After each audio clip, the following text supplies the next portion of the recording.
바울 사도는 고린도 교회 성도들에게 두 번째 편지를 보내면서 마게도니아 교회의 모범적인 사례를 소개하고 있습니다.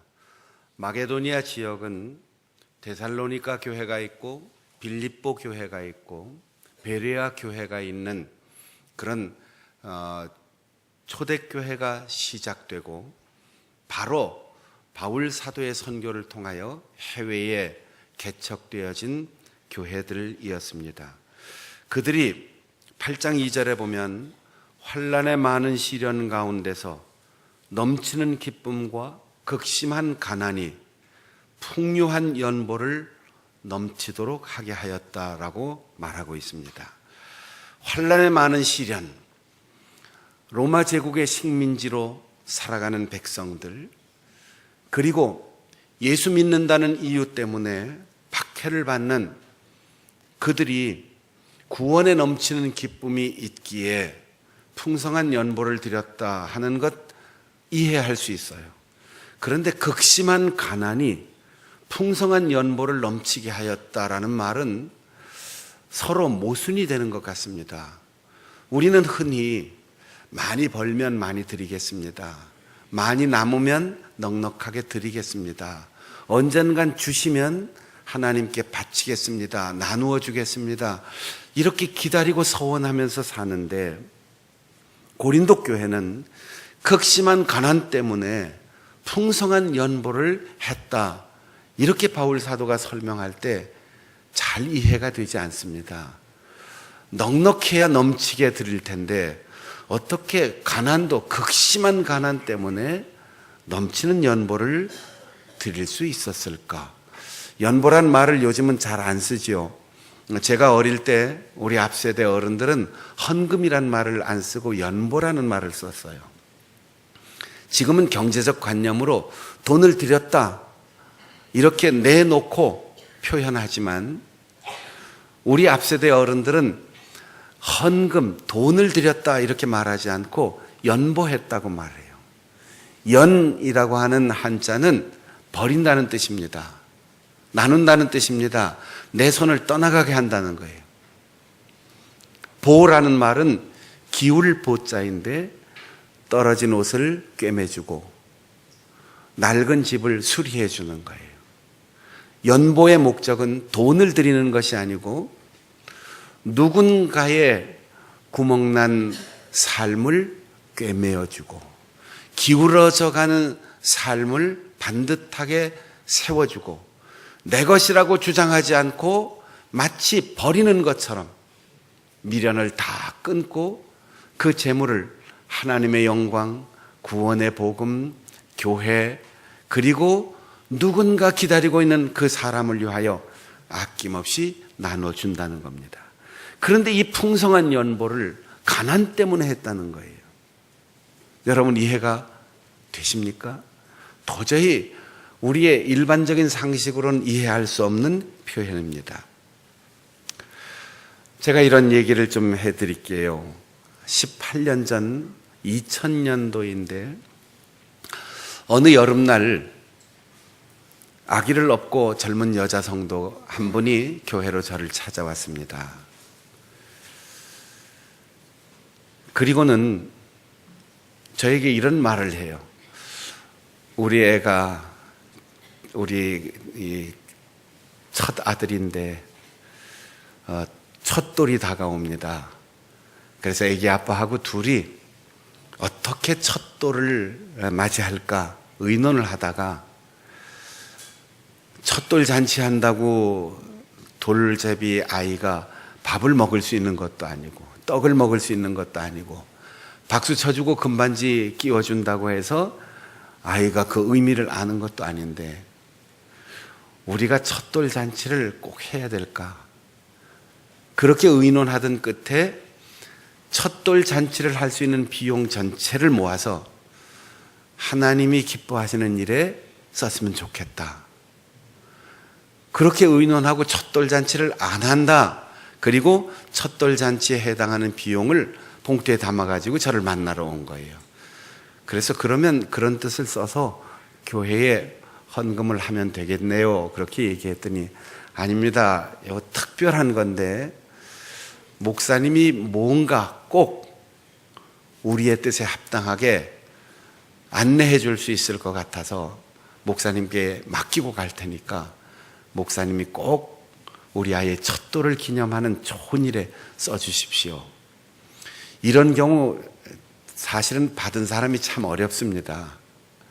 목적을 딱 정해놓고 이렇게 써주면 좋겠습니다 하면 되는데 다 맡깁니다 이럴 때 나는 이렇게 쓰면 좋겠다라고 생각했는데 본인이 마음에 동의가 안 올 수도 있잖아요. 나는 참 하나님이 기뻐하시겠다 하고 안내해 줬는데 그건 아닌데 고개를 갸우뚱하면 목사로서 책임감을 느껴야지 된단 말이에요. 그래서 며칠 동안 고민이 되는 거죠. 선교사를 도와줄까, 장학금을 줄까, 북한 선교에 보낼까, 고원으로 보낼까, 성락원으로 보낼까, 장애인 복지기관으로 보낼까 고민이 된 거예요. 며칠 후 그 아이의 돌날이 됐는데 예고 없이 그 집을 찾아갔습니다. 돌잔치도 안 하고 그냥 평범한 여느 날처럼 그냥 지내고 있는 그 아기, 그 엄마, 남편은 일하러 나갔고 그래서 제가 그냥 돌을 지나면 섭섭할 것 같아서 안고 머리에 손을 얹고 기도했습니다. 하나님, 돌잔치는 안 하지만 이 아이가 건강하게 엄마 아빠의 참된 신앙을 본받아 잘 자라게 해주십시오. 그렇게 기도하고 왔습니다. 그 아이의 돌이 지난 후 3일째 되는 날 젊은 부부가 저를 찾아왔어요. 그 만나기 전 15년 전에 제가 지방에 있는 어느 교회 부목사를 할 때 고등학생이었던 그 교회 선임장로님 아들이 지난주에 목사님 결혼했습니다. 그리고 다음 주에 유학을 떠납니다. 연세대학교를 수석으로 졸업하고 서울신학대학을 수석으로 졸업하고 예일대학교의 초청장을 받아 유학을 떠나기 전 인사하러 왔습니다. 점심을 사주고 같이 먹고 보내려고 지갑을 꺼내보니까 지갑이 넉넉질 않았어요. 유학 가는 친구에게 뭔가 넉넉하게 좀 줘서 보내야 되겠는데 갑자기 찾아왔기 때문에 준비 없이 맞다 보니까 지갑이 비어 있었어요. 그런데 그 봉투가 생각이 난 거죠. 돌제비, 돌잔치 대신 저에게 맡겨준 그 돈이 생각이 나서 꺼내서 이런저런 사연으로 내가 맡아가지고 있는데 아마도 너 유학 가는데 장학금 주라고 하나님이 보내주신 것 같다. 그 뜻을 잘 알고 유용하게 썼으면 좋겠다. 장학금을 주어서 보냈습니다. 그리고 그 집에 다시 신방을 가서 이렇게 해서 유학 가는 우리 전도사한테 장학금을 줬는데 괜찮으신지 목사님 고맙습니다. 좋은 일에 그렇게 연결해 주시니까 너무도 고맙습니다. 다시 그 아이의 머리를 붙들고 기도했습니다. 하나님, 이 아이도 잘 자라서 예일대학교 유학 가게 해주시옵소서. 그렇게 기도하고 왔지요. 그리고 10여 년 지난 다음 그 유학생은 미국에서 목사 안수를 받고 박사 학위를 받고 연세대학 신과대학의 교목으로 교수로 부임을 했고 2년 전에 우리 교단의 모든 일에 제1번지로 나오는 교회의 담임 목사가 되었어요. 그 사람이 담임 목사가 된 건 그리 중요하지 않아요. 돌잔치를 하지 않고 하나님 앞에 드린 누군가를 돕기 위해서 가지고 온 그 돌 비용은 어떤 사람이 보기에는 적은 돈이고 어떤 사람이 보기에는 많은 돈이었지만 그 부부가 매일매일 하루하루 벌어서 생활하는 그 가정의 형편으로는 내가 상상도 할 수 없고 생각도 할 수 없는 넘치는 액수였습니다. 그래서 부자가 볼 때는 그 정도야 평범한 사람들이 볼 때는 꽤 많은 돈이야 이렇게 생각했겠지만 담임 목사로서 그 집의 형편을 아는 나는 상상도 할 수 없는 엄청난 장학금을 줬다라고 생각하는 거죠. 고린도 교회가 마게도니아 교회가 넘치도록 헌금했다라고 바울 사도의 판단을 받은 것은 돈의 액수가 많아서가 아니고 극심한 가난 속에서 한 것이기 때문에 그것이 엄청나게 넘치도록 드린 헌금이었다라고 바울 사도가 기억하고 칭찬해 주는 것입니다.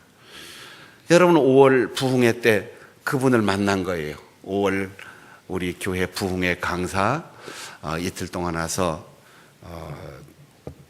말씀을 전해 주었던 목사님이 그 장학금을 받고 유학을 갔던 분인데 지난달에 부임해서 우리 교회에 와서 부흥회 할 때 자기는 부흥회 난생 처음이라고 얘기했잖아요. 염려가 되니까 장로님들 5분이 부부간에 오셔서 우리 교회 예배 참석하고 부흥회 때 기도로 격려해주고 응원해주고 지난달에 부임 2년 만에 위임식을 하고 저는 우리 교회 당회하는 날이라서 제가 축하하러 못 갔는데 하나님이 주시는 기회를 선용한 사람에게는 그 액수의 많고 적음이 아니라 그 기회를 놓치지 않고 그가 처해 있는 극심한 가난이 오히려 그 헌금의 액수를 높이 평가할 수 있는 기준이 되었다는 겁니다. 넘치는 기쁨으로 드린 예물, 가난할 때 드린 예물, 그것이 풍성한 연보로 넘치도록, 넘치도록이란 말이 우리 요즘 쓰는 경제 용어로는 초과 달성 이렇게 되겠어요. 자기들이 할 수 있는 것보다 더 넘치게 드렸다는 거죠. 오늘 우리가 읽은 본문 7절에 보면 너희들이 받은 그 은혜처럼 너희들이 드리고 나누는 은혜에도 풍성하라라고 권고하고 있습니다. 여기에 은혜라는 말은 우리가 값없이 은혜를 받았다, 구원을 얻었다, 받을 자격도 갚을 능력도 없는데 하나님이 거저 주셨다, 이럴 때 쓰는 은혜라는 말이 아니고 하나님이 조건 없이 거저 선물을 주셨다 이런 뜻인데 고린도 교회에 은혜에 풍성하라 이 말은 받는 은혜에 풍성하라는 말이 아니고 주고 드리고 나누는 그 선물에 풍성하라 이런 뜻입니다. 요즘 사람들에게 인기를 끌고 지도력을 확보하는 그런 능력을 가진 사람을 가리켜 카리스마가 있다 이렇게 표현하는데 이 카리스마의 어원이 된 카리스라는 단어를 은혜라는 말에 썼어요.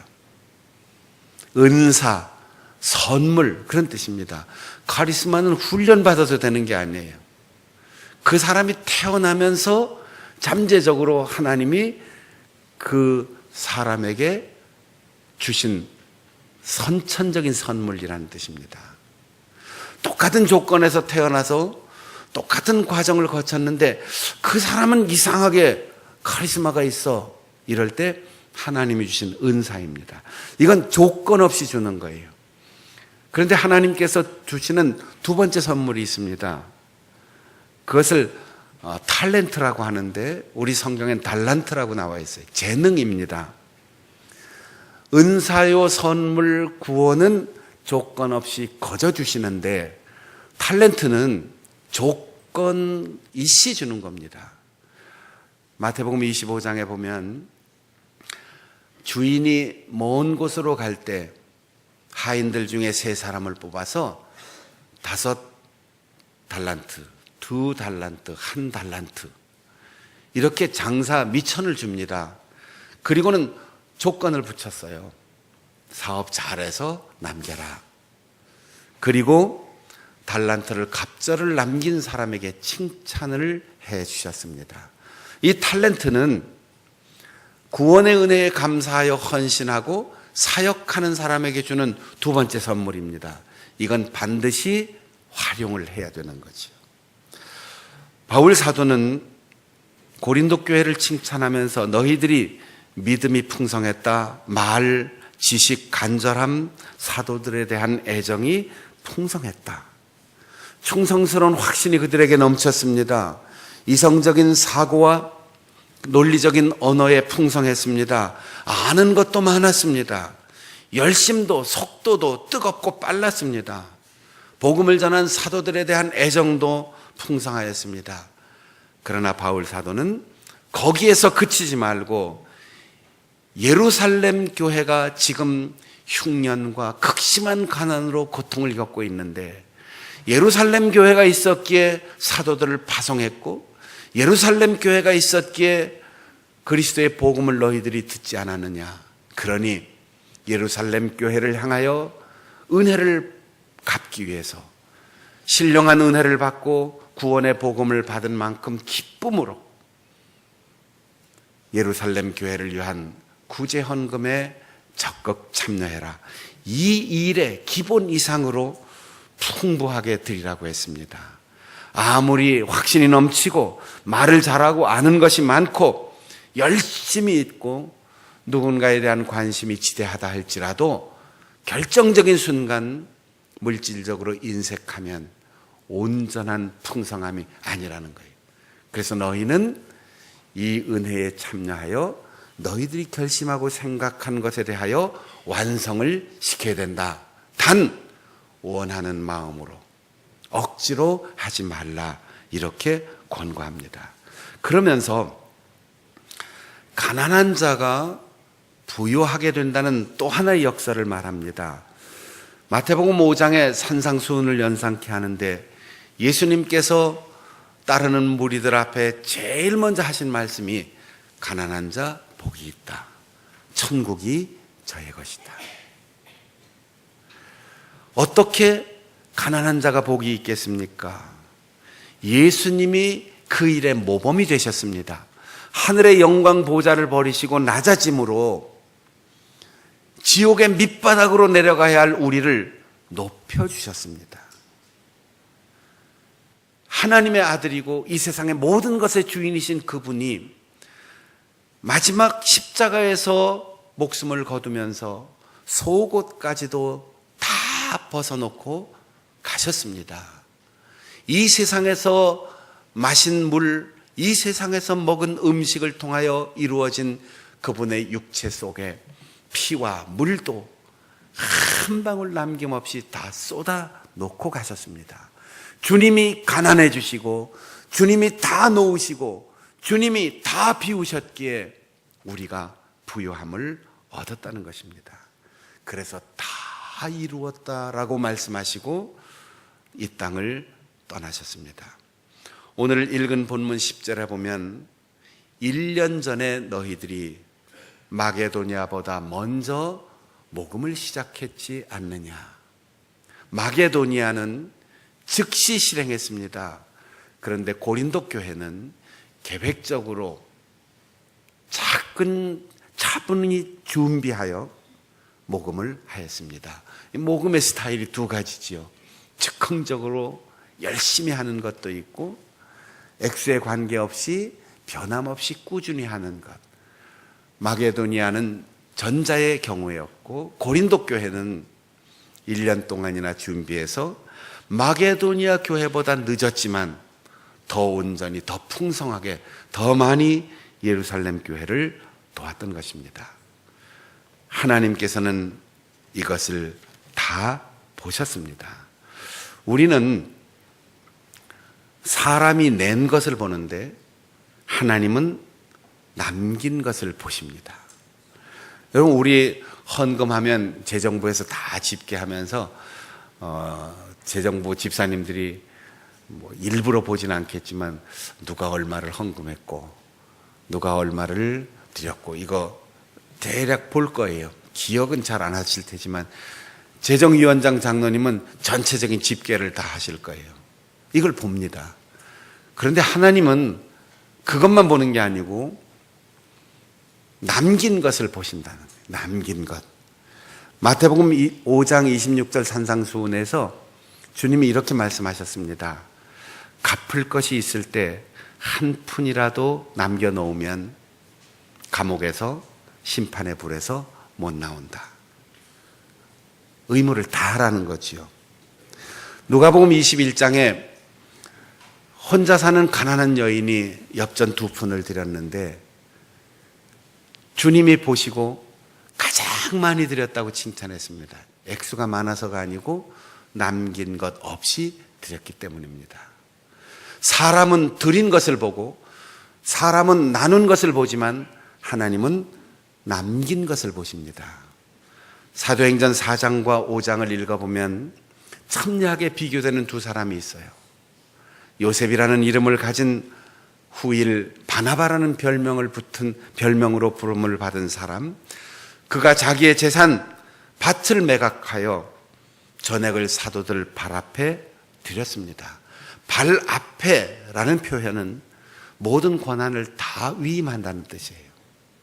재산만 바친 게 아니고 전액만 헌금한 것이 아니고 그 사용하는 권한까지도 다 맡겼어요. 그래서 그 사람에게는 돈도 남지 않았을 뿐 아니라 권리도 남지 않았습니다. 이렇게 다 드렸을 때 초대교회의 가장 역사에 남는 위대한 일꾼이 되었습니다. 그런데 5장에 들어가면서 아나니아와 삽비라라는 부부는 자기의 재산을 팔아서 엄청나게 헌금을 하고 그날 부부가 차례로 죽었습니다. 헌금을 하고 부부간의 목숨을 잃고 가문이 문을 닫는 이 비극, 얼마나 억울하고 얼마나 비참한 일입니까? 그런데 하나님은 바친 것을 보는 게 아니고 남긴 것을 보았습니다. 이게 다냐? 내가 다 했다라고 말하면서 얼마를 감추어 놓았다. 그것이 바친 것보다 더 많든 바친 것보다 아주 적든 하나님은 바칠 수 있는 그가 남겨놓은 것을 보시고 성령을 통하여 사도들에게 그 사실을 알게 하셨습니다. 우리는 기억해야 합니다. 사람은 낸 것을 보고 사람은 드러난 것을 보지만 하나님은 남긴 것을 보신다. 목사님, 꼭 헌금을 해야 됩니까? 그렇게 질문하면 대답할 필요가 없어요. 아까우니까 묻는 거거든요. 헌금을 할 수 있는 사람은 묻질 않아요. 남편에게도 상의하지 않고 아내와도 상의하지 않고 자기가 할 수 있는 최선을 다합니다. 여러분, 인색한 마음이 들 때 이걸 생각하세요. 남은 게 얼마인가? 하나님은 우리가 체면치레로 하는지, 우리가 인색한 마음으로 하는지, 우리가 위선된 마음으로 하는지 그 남은 것이 무엇인지를 보신다는 사실입니다. 그리고 말합니다. 부담을 주기 위해서가 아니고 너희를 가난하고 굶주림에 시달리게 하려고 하는 것이 아니라 평균케 하려 함이라. 고린도 교회가 가지고 있는 재물 중 일부를 정성껏 헌금하여 예루살렘 교회를 살릴 때 예루살렘 교회를 통하여 하나님께서 역사하신 신령한 복음의 은혜가 고린도 교회와 세계를 향하여 전파된다는 거죠. 그러면서 말합니다. 옛 율법의 기록에 만나를 먹을 때 많이 거두어도 남지 않았고 적게 거두어도 모자라지 않았다. 하나님은 균등하게 변함없이 주신다. 여러분, 우리가 가진 것은 반드시 썩는다는 것을 기억해야 돼요. 그리고 기회를 놓치면 아무 소용이 없다는 것을 잊지 말아야 합니다. 제가 선교지를 가거나 해외에 사역이 있어서 가면은 우리 장충단교회 오기 전까지는 출장을 가든 해외를 가든 교회에서 지원받은 돈을 와갖고 다 계산해갖고 동전까지 다 계산해서 다시 환입을 시켰어요. 그렇게 잔돈까지 다 계산해서 재정부에 반납하니까 재정부에서 불평이 생겨요. 목사님 그 동전까지 내놓으면 아주 귀찮다는 거죠. 더군다나 돌아와서 보면 남의 나라에서 쓰던 잔돈들이 우리나라에서 아무 돈 가치가 없어요. 지금 제가 20년도 넘게 남의 나라 동전 가지고 있는데 망고에 쓸모가 없는 거죠. 그래도 나는 정직하게 돈을 다뤄야 된다 하는 생각에 어디 나갔다 올 때 교통비 다 쓰고 남으면 다 영수증해서 다시 반납을 했는데 우리 교회 와서는 제가 그만두었어요. 왜냐하면 갔다가 돌아오는 마지막 날 다 비우고 오기 때문에. 남은 잔금이 많으면 선교사님 한 두세 분, 적으면 한 분 조용히 불러서 다 털어놓고 동전 하나도 거기선 쓸 수 있으니까 그분들이 받을 때 뭐 동전까지 주나 이렇게 속으로 이상하게 생각할지 모르지만 다 비우고 오는 거예요. 그러면 와서 몇 개국을 다니다가 환전하고 계산하고 한국 돈 계산하고 그 나라 돈 계산하고 바꾸고 이 계산하는 게 아주 복잡해지는데 와서 속 썩을 게 없더라고요. 다 털어놓고 오니까. 그래서 다 주는 게 이렇게 편안한 거구나, 남기는 것이 이렇게 불편한 거구나, 이걸 알게 되었습니다. 우리가 출애굽의 역사를 돌아보면 광야 생활이 끝나고 이스라엘 백성들이 요단강을 건너서 여리고 전투에서 대승합니다. 견고한 여리고 성이 함성 한마디에 다 무너져 버려요. 그리고 나서 얼마나 승리에 도취했는지 그 다음 아이성 전투에는 뭐 힘쓸 것도 없이 여리고 성도 무너졌는데 아이성쯤이야 하고 갔다가 대패했습니다. 울면서 물었습니다. 하나님, 여리고같이 큰 성도 우리가 함성 한마디로 무너뜨렸는데 아이성같이 조그만 성에서 왜 우리가 패했습니까? 숨겨놓은 게 있기 때문이다. 추첨을 하기 시작했습니다. 제비를 뽑는데 지파별로, 가문별로, 가정에서 누군가 마지막 아간이라고 하는 사람이 제비를 뽑았어요. 그리고 그에게 자백을 받았는데 여리고성 전투할 때 하나님께서 아무것도 아까워하지 말고 아무것도 탐내지 말고 아무것도 남겨놓지 말고 이방의 것은 다 태워 없애라. 그거 절대로 가지면 안 된다. 그런데 아간이 그 많은 전리품을 다 불태우는 게 너무 아까웠어요. 시날산 아름다운 밍크 코트 하나를 감췄어요. 은 200세겔을 감췄어요. 금 50세겔을 감췄습니다. 이게 개인으로 착복한 걸로는 많은 거지만 전쟁에서 이긴 전리품으로는 별거 아닙니다. 요 정도쯤이야 하고 감췄는데 하나님께서 전리품, 전쟁의 승리 이걸 보신 게 아니고 그 사람이 감춘 걸 보셨어요. 그리고는 그 한 사람의 죄 때문에 이스라엘 전체가 패망했습니다. 이스라엘 전체가 전투에서 패배하였습니다. 그리고 아간은 그 밍크 코트 한 번 입어보지도 못하고 금가락지, 은가락지 한 번 장식하고 끼워보지도 못하고 자기 때문에 가족과 가축들까지 다 아골 골짜기로 끌려가 돌에 맞아 죽고 불에 타서 가문이 문을 닫고 말았습니다.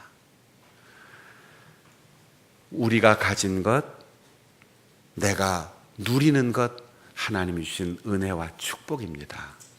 욕심으로, 위선으로, 그리고 불신앙으로 움켜쥐고 있으면 아무것도 내 것이 되지 않습니다. 기회를 놓치지 말고 하나님 앞에 풍성하게 드리고 이웃을 사랑하는 마음으로 나누어 주면 그것이 내 기쁨, 신령한 은혜가 되는 거예요. 마음이 불편하고 관계가 복잡하면 비싼 좋은 음식을 먹어도 소화가 안 돼요. 그 좋은 음식 먹고 병원 가서 처방받아 약 먹어야지 돼요. 약값이 더 들어요. 그러나 찬밥 한 그릇 먹고 집에서 칼국수 한 그릇 먹어도 기분이 좋으면 그 먹는 것이 꿀맛처럼 들어가는 거죠. 어느 게 행복입니까? 어느 게 축복입니까? 가진 것이 축복이 아니라 기쁜 마음이 축복이고 누릴 수 있는 것이 축복이고 하나님께서 우리에게 기쁨을 주시는 것 자체가 축복인 것을 우리가 기억해야 합니다. 하나님께서 우리에게 주신 그 은혜처럼 우리도 드리고 나누는 일에 풍성함으로 여러분이 이 땅에서 풍부하게 얻고 풍부하게 누리고 풍부하게 나누어 주고 풍부하게 하나님의 은혜에 감사하며 살아갈 수 있는 우리 성도들 될 수 있기를 바랍니다. 기도하겠습니다.